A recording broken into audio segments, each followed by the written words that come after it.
September 15th, 1944. Peleliu Island. Intelligence says 3 days, light resistance, walk in the park. The 1st Marine Division hits the beach. Within minutes, Japanese artillery opens up from positions that shouldn't exist. The naval bombardment was supposed to destroy them. It didn't.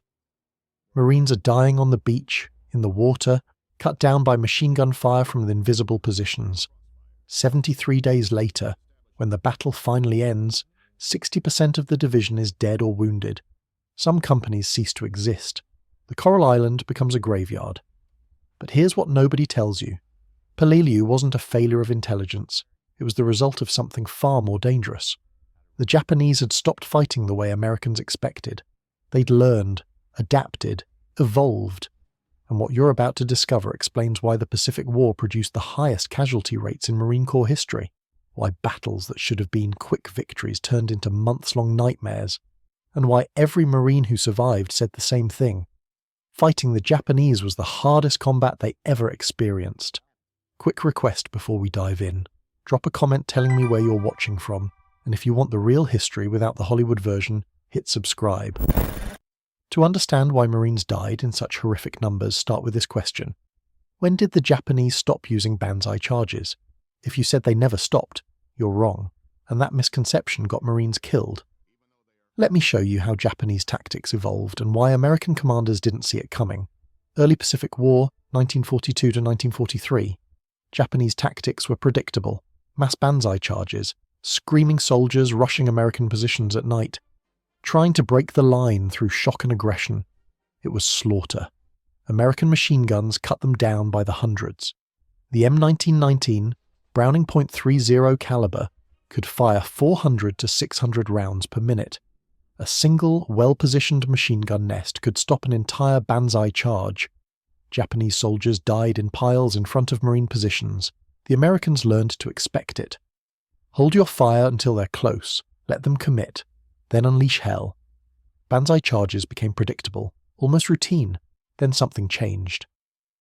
By 1944, the banzai charges stopped. The Japanese went underground, literally.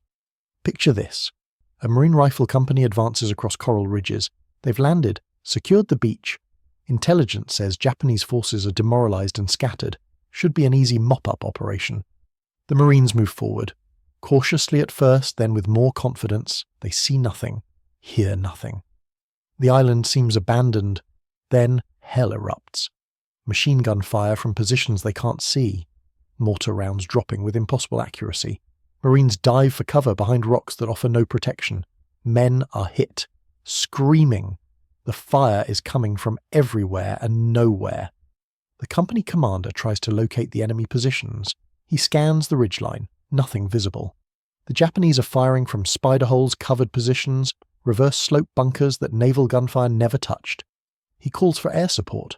The planes arrive, drop bombs on suspected positions. The explosions are massive.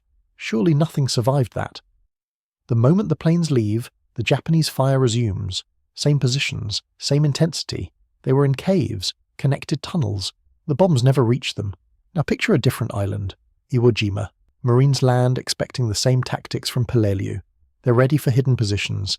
They advance carefully, checking every cave, every spider hole. But the Japanese commander, General Tadamichi Kuribayashi, has taken the defensive evolution even further. He's had months to prepare. 11 miles of tunnels, 1,500 rooms underground, positions connected so soldiers can retreat, reposition, and emerge elsewhere. He's created a fortress island where every square yard is covered by interlocking fields of fire. The Marines land. The Japanese let them come. No fire on the beach. The Marines advance 200 yards inland. Then Kuribayashi springs the trap. Pre-registered artillery, mortars, machine guns from positions the naval bombardment never touched. The Marines are trapped on exposed volcanic ash with no cover. Men are hit before they can dig in. The beach becomes a killing zone. It takes 36 days to secure an island that's only 8 square miles. 26,000 American casualties, nearly 7,000 dead. That's the evolution, from predictable banzai charges to defense in depth, from dying by the hundreds to making Americans pay for every yard. But here's what made it devastating. The Japanese weren't just defending differently. They'd built their defenses in terrain that nullified every American advantage. and that terrain was unlike anything American forces had faced anywhere else in the war. Here's what most people don't understand about the Pacific War. The terrain wasn't just difficult, it was actively trying to kill you before you ever saw the enemy. The Jungle Islands, Guadalcanal, New Guinea, New Britain. Temperature over 100 degrees, humidity near 100%. You're carrying a 60-pound pack through vegetation so dense you can't see 10 feet ahead. Every step requires cutting through vines with machetes. Your uniform is soaked with sweat within minutes. Your boots rot. Your skin develops ulcers that won't heal. You're drinking water from streams that carry diseases. Malaria alone hospitalized more Marines on Guadalcanal than combat wounds in the first 3 months. Dengue fever, dysentery, Japanese encephalitis. You could survive every firefight and still be evacuated because your body was literally falling apart. But the Jungle Islands weren't the worst terrain. The coral atolls were worse in different ways. Tarawa, Peleliu, Eniwetok. Flat, exposed islands with almost no cover. The coral itself was razor-sharp, shredding boots, slicing through skin. Temperatures on exposed coral reached 120 degrees. There was no fresh water. Marines filled canteens with brackish water that made them sick. Heat exhaustion killed men before they encountered the enemy. And then there were the volcanic islands. Iwo Jima's black volcanic ash. You couldn't dig foxholes because the ash collapsed. You couldn't run because every step sank 6 inches. Vehicles got stuck. Wounded men couldn't be evacuated because stretcher bearers sank with every step. One Marine described it perfectly. We weren't just fighting the Japanese, we were fighting the island itself. Compare that to Europe. Roads, buildings, infrastructure.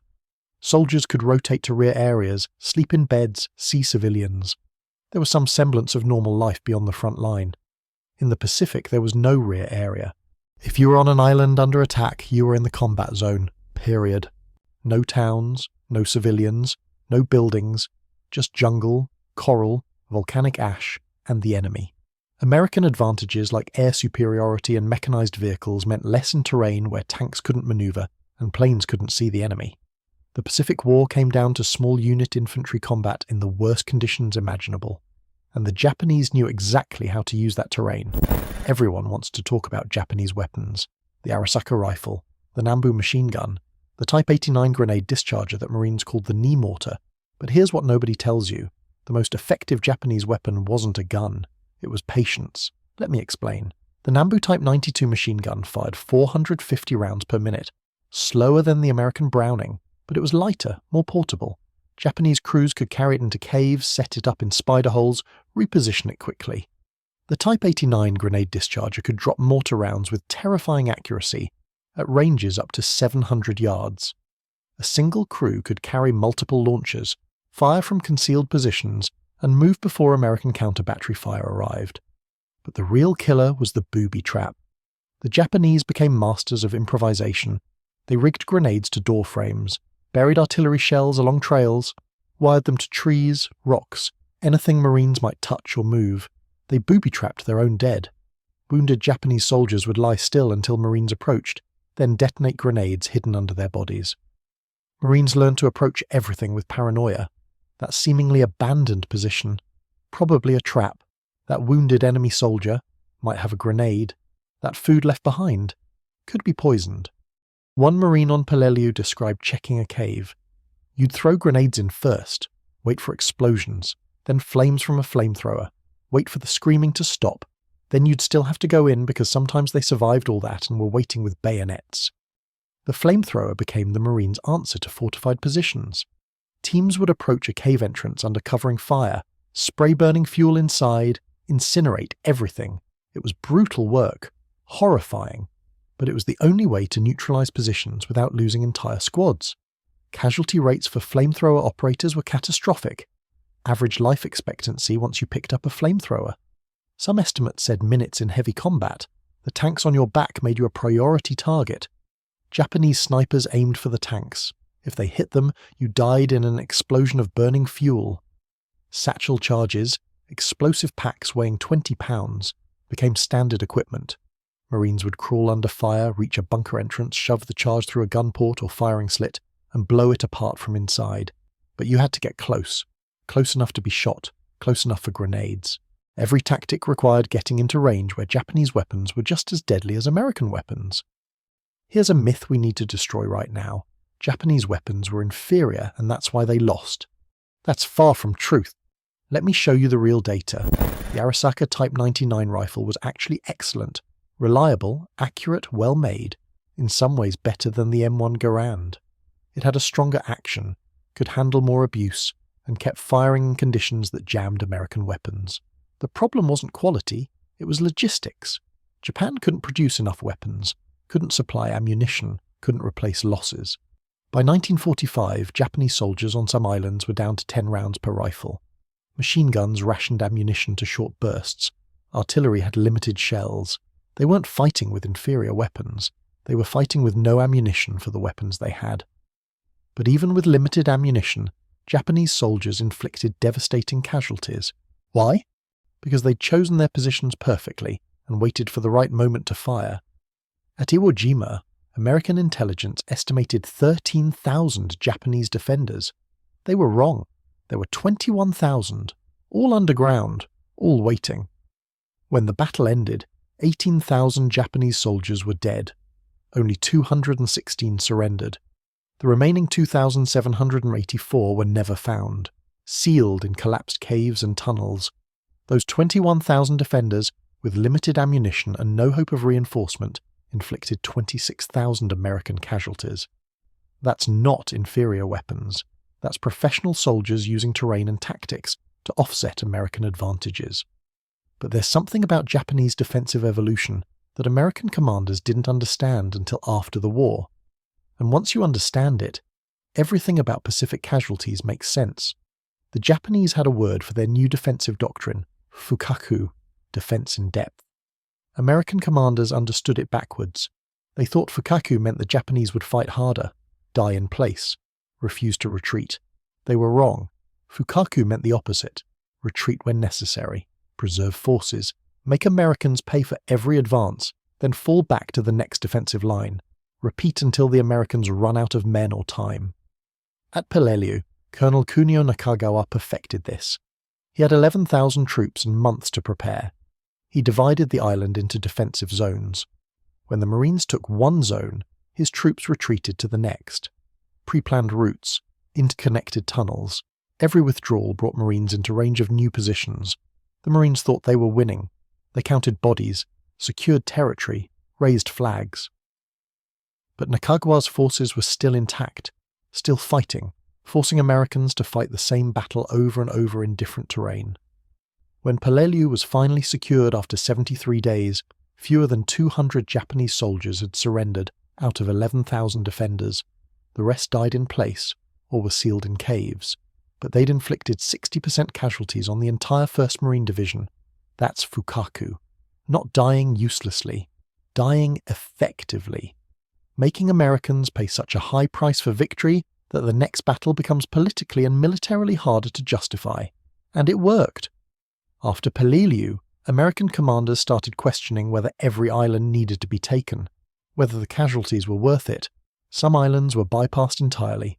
Others, like Iwo Jima, were deemed necessary, but the casualty projections were nightmarish. The Japanese defensive evolution forced America to make brutal calculations. How many Marines is this island worth? How many casualties before we try a different strategy? Here's what every Marine who fought in the Pacific says. The combat was personal in ways Europe never was. In Europe, you might be killed by artillery from miles away, a sniper you never saw, a bomb from a plane. Death was random, impersonal. In the Pacific, you killed people at arm's length. You cleared caves with pistols and knives. You threw grenades into bunkers and heard the screams. You shot enemy soldiers so close you could see their expressions. The fighting never stopped. On an island under attack, there was no rear area, no safe zone. You were in the combat zone 24/7. Japanese infiltrators slipped through lines at night. You couldn't sleep, couldn't relax. 100% alertness all the time or you died. Combat fatigue rates in the Pacific were significantly higher than in Europe. Men who'd fought for months without relief developed 1,000-yard stares, stopped eating, couldn't sleep, just sat staring at nothing. On Peleliu, the 1st Marine Regiment suffered 1,749 casualties out of 3,000 men. They had to be pulled off the island before the battle ended. The regiment had simply ceased to exist as a fighting unit. The 7th Marines took their place. They'd already been fighting for weeks. They'd already lost friends. Now they had to go back into the same ridges, the same caves, fighting the same enemy that had destroyed another regiment. The Pacific War wasn't just physically brutal. It was psychologically destroying. No end in sight. No breaks. Just killing until one side couldn't fight anymore. So if the Pacific War was so costly, so brutal, why didn't America stop? Why keep fighting for tiny islands most Americans had never heard of? Strategy. Every island brought American bombers closer to Japan. Saipan put B-29s in range of Tokyo. Iwo Jima gave them an emergency landing strip. Okinawa was the staging ground for invasion of the home islands. But there's a darker calculation. American commanders knew what was coming, an invasion of Japan itself. Intelligence estimates 2 million Japanese soldiers defending the home islands, 28 million civilians being armed and trained, plans to fight to the last person, casualty projections for Operation Downfall, the planned invasion, 1 million American casualties. Estimates ranged up to 4 million if the Japanese truly fought to the last. After seeing what 21,000 Japanese defenders did to the Marines on Iwo Jima, an island 8 square miles, American commanders knew what 2 million defenders would do on the home islands. The math was nightmarish. That's why the atomic bombs ended the war. Not as a war crime, as an alternative to an invasion that would have killed millions. The bombs killed approximately 200,000 people. Absolutely horrific. But Operation Downfall would have killed millions of Japanese and possibly a million Americans. The Pacific War's brutality made the atomic bombs a terrible choice among worse choices. So here's the question you're probably asking. Were the Japanese better soldiers than the Americans? No, but they adapted faster. They used terrain better. They were willing to die when Americans were trying to survive. That's not better soldiering. That's fanaticism backed by professional defensive tactics. Man for man, Marines were highly effective, well-trained, well-equipped, backed by the best logistics in military history. But in the Pacific, logistics mattered less. Equipment advantages mattered less. It came down to small unit combat in terrain that favoured the defender. The Japanese made Americans pay for every island. Not because they were better soldiers, because they'd built defences that turned American advantages into disadvantages. Marines who fought in the Pacific came away with respect for Japanese soldiers, not as fanatics, as professionals who fought smart, fought hard, and refused to quit. After the war, American commanders studied Japanese defensive tactics. The lessons learned in the Pacific influenced Marine Corps doctrine for generations: defense in depth, reverse slope positions, interconnected tunnel systems. All became part of American military thinking. The Japanese lost the war, but their defensive innovations changed how modern armies fight. If this changed how you see the Pacific War, hit that like button and subscribe for more history that destroys myths and shows you what actually happened. Thanks for watching.